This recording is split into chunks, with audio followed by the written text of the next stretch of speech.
Well, Pokemon is a weird thing for me. On one hand, I love it. It was my childhood. I have so many fond memories of playing with stuffed Pokemon and the cards and especially the games. I could go on all day about what I love about Pokemon. I first played Pokemon when I was 7 years old. I got a black Nintendo DS Lite for Christmas from my grandparents who could afford it. Up to this point, the only video games I'd played were Lego Star Wars, some Cars racing game for the PS2, and educational V-Smile games. With my DS, I was gifted Pokemon Heart Gold with a Pokewalker, a little ball pedometer that you clipped onto your shoe after you put a Pokemon from your game in it. You could get items, play with your Pokemon, and even catch new Pokemon from it, and I even still have mine. Pokemon was my favorite thing. The only other things that ever came close to it were Club Penguin and eventually Kingdom Hearts. But on the other hand, it made me cynical. It made me arrogant just to humble me again. It made me different.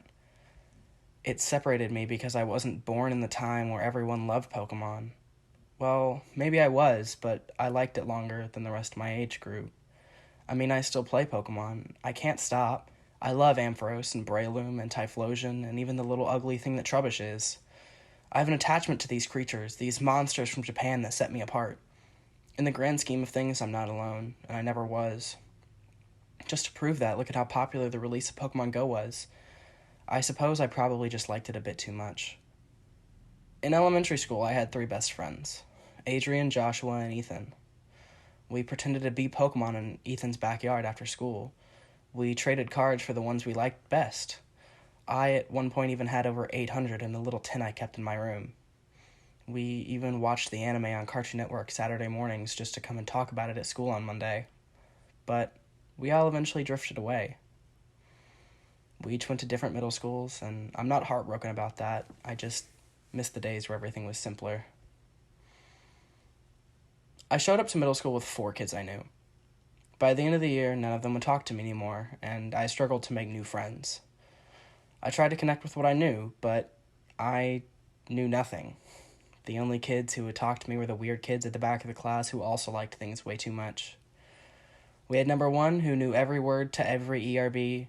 We had number two, who wrote My Little Pony fanfiction and wore steampunk goggles around her neck.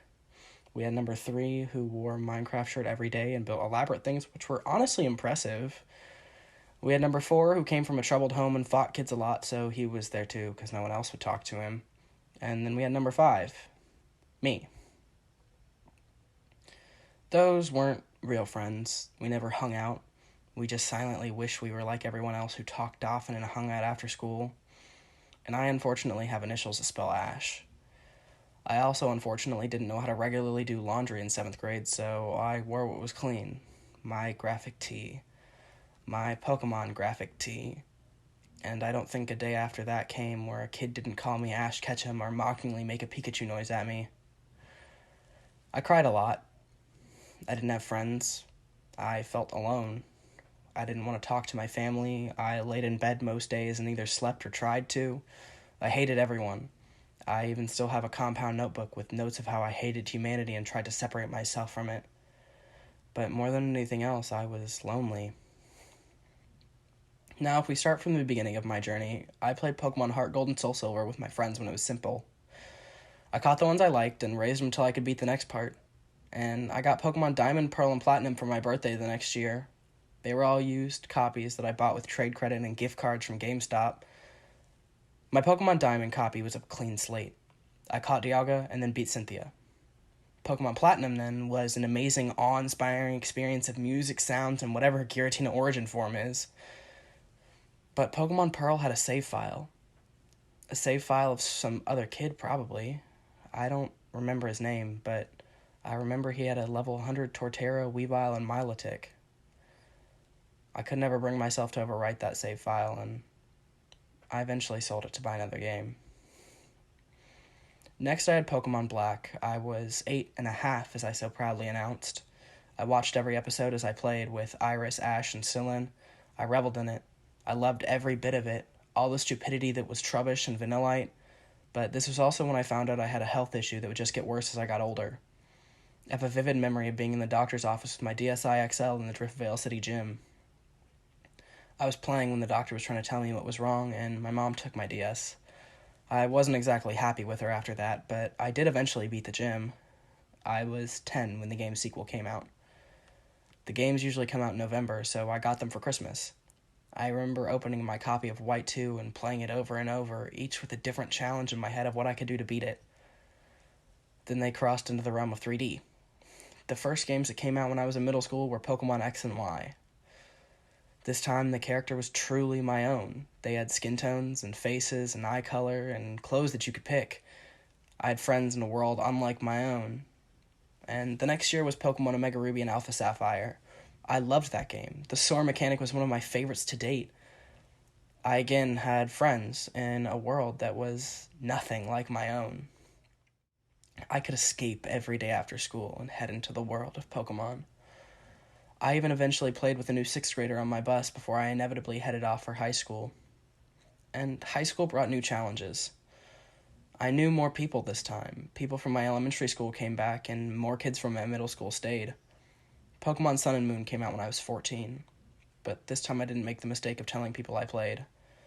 I had planned to go by AJ and not talk during high school, but I have a big mouth and one that's hard to keep shut at that, so I didn't exactly end up following with that plan. Instead, I was just extremely opinionated about all the things that I didn't really care about to hide that I watched anime and played Pokemon, but my health took a turn for the worse my sophomore year. I played Pokemon Showdown with the kids from my school to keep in touch, and that was always a humbling experience. I could be as good as I thought I could get and then go play a ranked match, and those never ended well for me, but I had started to show that I liked Pokemon, and I even talked about it with people. And now that Pokemon Sword and Shield is out, some things have changed.